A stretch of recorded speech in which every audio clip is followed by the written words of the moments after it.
విషాదం నెలకొంది. ఓ చారిత్రక కట్టడంపై పైకప్పు కూలి పలువురు మృతి చెందారు. భారీ వర్షాల కారణంగా పురాతన కట్టడం కూలిపోయిందని భావిస్తున్నారు.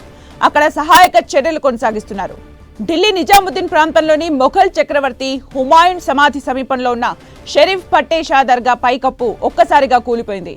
దీంతో అందరూ భయభ్రాంతులకు లోనయ్యారు.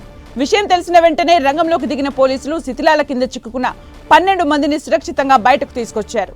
ఈ ఘటనలో 5 పర్యాటకులు మృతి చెందారు. వారిలో 3 మహిళలున్నారు.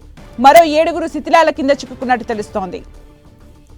16వ శతాబ్దం నాటి హుమాయూన్ సమాధికి సమీపంలో ఉన్న దర్గాలో ప్రార్థనల కోసం ఇమాం సహా కొందరు యువకులు అక్కడికి వెళ్లారు. అయితే హఠాత్తుగా రూఫ్ కూలడంతో పలువురు గాయపడ్డారు. పైకప్పు కూలే సమయానికి అక్కడ 20 మంది వరకు ఉన్నట్టు సమాచారం. ఇందులో 5 మృతి చెందారు.